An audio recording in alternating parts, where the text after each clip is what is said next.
Hello, my name is Paul Virgo, and I'm a member of the Climate Reality Project. Today, we at Team Italy, because I'm a member of the Climate Reality Project's Team Italy, we're continuing a series of interviews that we're conducting to try and show you what we do and hopefully inspire our viewers to take some climate action.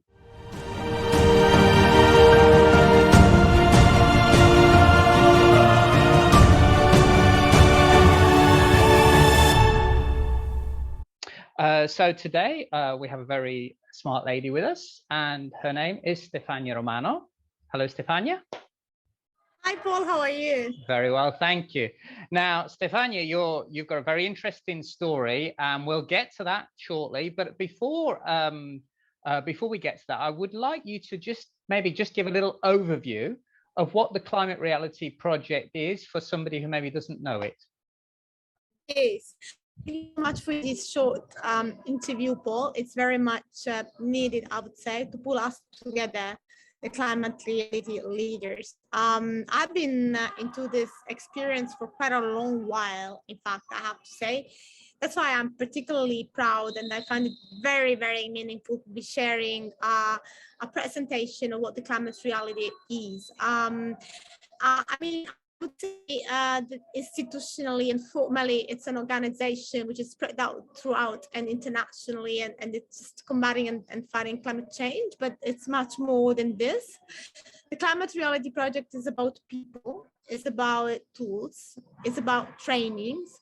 So it's just pulls together all the different dots. It's like when you have a thread and then you get it unfolded, and you know that you start from A and then you go through all the different steps to get to a common goal. And that's the point. We have a common goal, a common mission, which is a better world at the end of the day. Okay. Okay, so getting into the specifics a little bit, can you tell me how you came in particular to be involved in the Climate Reality Project? What's your little story of how you got into it? I should get this story shortened because it's a very long story. And okay. And we would need a good, cup of wine for that, glass of wine for that. Well, I then was more than a decade ago. That's why it's a long story. I used to work for the Italian Ministry of the Environment, and I was seconded to an international organization, the Regional Environmental Center, which was spread out Central Eastern Europe and Turkey included. And, within the board, we had a very strong EPA protectionist officials and leaders, and throughout all the different projects that we were developing with them, we came across the Climate Reality Project, and that's how the adventure came off onto us. And then I spent a different space and time with the climate reality leaders. I think my biggest experience has been in Istanbul in 2013. In fact, during the back-to-back with the unexpected Gezi Park, which has been quite an experience. And I do remember that we were really from throughout the world gathered there, and despite the kind of political confusion outside of us, we were there because we were just it was so meaningful for us that the mission that we would be handling together, and that's exactly, I would say, the value of the Climate Reality Project. People together really, in a way, on the same wavelength, and then tuning into each other for funding practical actions in fighting climate change. Okay, yeah, I must admit that's very true for me. I mean, I joined the climate reality movement because I wanted to sort of share my skills and what I had to offer with the team, and maybe have more impact that way. But I must admit, it's been wonderful, the people I've met in this journey, and some very interesting people. And I really enjoy it. Okay, could you tell us a little bit about the training? You've mentioned that before, but all climate reality leaders have to go through a training process with a very special person who's Al Gore, the former United States Vice President and Nobel Peace Prize winner. Could you maybe just tell us what your experience of the training was, Stefania, please? Yeah, I would say that the most interesting part of the training was that the format, I would say, because we were different groups of people coming from different realities and different backgrounds, but then there was a chair for each table who would just conduct the discussion for coming up to a final kind of resolution, common resolution. But then also we had networking times, to inter exchange with each other. But then also there were the presentation from Al Gore himself, and we have learned so much over and throughout the presentation itself. But then we're trying to be, like sifting through in smaller groups, individually and also collectively. So that's what the training is about. It's about learning, it's about exchanging, it's about networking, it's about getting the tools for then finding the way for each of us practice in and find our own way for what we feel is urgent. Okay, beautiful. And during the process, the idea is that we get the tools to be able to become. Once you're trained, we call ourselves climate reality leaders, because the aim is to have people, going out and taking a leadership role on climate awareness, on promoting activities to hopefully combat the climate crisis. Could you give me some examples of maybe one or two of the ways in which you've tried to, take initiatives, actions that have led on climate? Yes. Well, I have to say that after that experience that I've had internationally with the Climate Reality Project, I've been moving to the Italian team because I moved back to Italy, and specifically and especially with the Italian coordinator Paola Fiora, we have really run a lot of very interesting experiences. One of them has been I'll never forget, in the heat and with the heat of a summer environment in Rome. We had a very special event inviting artists in a special neighborhood of Rome, which is the statue, and each of those artists were displaying their art and just showing a case of climate change through their art piece. And that's been amazing, I think, because how many people have come to that very exhibition? Very many. And that's been a very significant experience for making people aware of climate change. That's a simple act of leadership from all of us. We were all equal on sharing leadership. Okay, I think that's very interesting because certainly I personally find myself often in the situation that the climate news is very alarming, often very worrying and depressing, and sometimes you sort of try to talk about it, and it's not easy always to engage people in these issues, when sometimes, because it's so worrying, people may switch off, and whereas art or other way of engaging people is a very useful way. So thank you for doing that. It is. No, it is definitely. And I have to say that when I started in this arena, in this space, in this environmental space 20 years ago, people would really look at us like we were aliens with green ears somehow, right? And then talking about capacity building and trainings and education was really something. Nowadays, everybody is kind of aware, more or less, about the climate and the environmental, disruptions and disasters which are all around us. But what is good is that we are on a kind of awareness momentum, which is not enough, because we are not really enabled and provided the tools. And this is what the Climate Reality Action does, Climate Reality Project does, in fact, to provide the tools.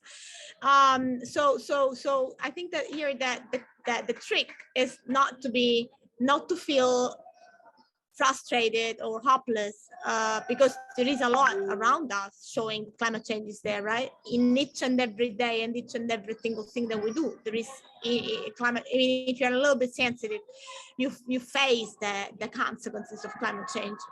So it's about keeping, that, I mean, even though we fail one day, even though we fall out, even though we have a defeat, I think that the message is following day to stand up, and you only do it when you have a network that supports you, and that's the Climate Reality Project. Okay. You're talking about obviously trying to inspire positive change, and you know, sort of talking about the possibility that often there's very negative things that you see. For example, here in Italy at the moment, we have a very bad drought in northern Italy, which is causing massive problems for agriculture. People having, you know, they've started rationing water, and that's very dramatic. But also, we've got to try to move forward. We need hope. Could you tell me, you know, what your source of hope is for this very important battle, Stefania? Can you hear me? Yes, I can hear you fine. I was just asking, I don't know if you missed that last bit, Stefania. My question was I think that one of the experiences that have been really unfortunately recently experienced about climate change has been going skiing this winter. Yes, going skiing, and then talking to you know, the technical persons over there, the operators over there, and just hearing from them the scare that you know, the snow is less and less and less every year, and it's just pumped out, you know, through this kind of artificial machineries. That's one of the blatant examples of climate change, and that's quite scary, I would say. And I would really like to be adding that I'm also a yoga practitioner. I do practice yoga very much, and last weekend I was on a beautiful island in Sweden, in the archipelago of Sweden, 4 hours away from Stockholm, a village, a fishing village, with no running water. You know, we only use the well and the raining water. So there was so you know, the resources in an island really have to be measured, and that's what we have done. We were very cautious about the water that we would be using, you know, and we wouldn't necessarily shower, rather we just bath in, you know, in the sea, and all everything which was there at disposal for us, like the plants or the flowers, we were just told how to be using them, and then we would be sharing everything, like cooking or washing the dishes. And I think that it's absolutely this kind of ecosystem, you know, an ecosystem, a simple and collective way of ecosystem that should go back to our model. If you don't like yoga, it's not important, but it's about also thinking about that, you know, the lessons, the knowledge from our ancestors, and then bring it forward for the next generations. This is sustainability. That is something that I like to think about, is that often when people talk about, or when you think about climate, tackling the climate crisis and the changes we have to make, you think of all things negative. Oh, you're not going to be able to drive your car as much, you're not going to be able to take air travel as much if we're really serious about this.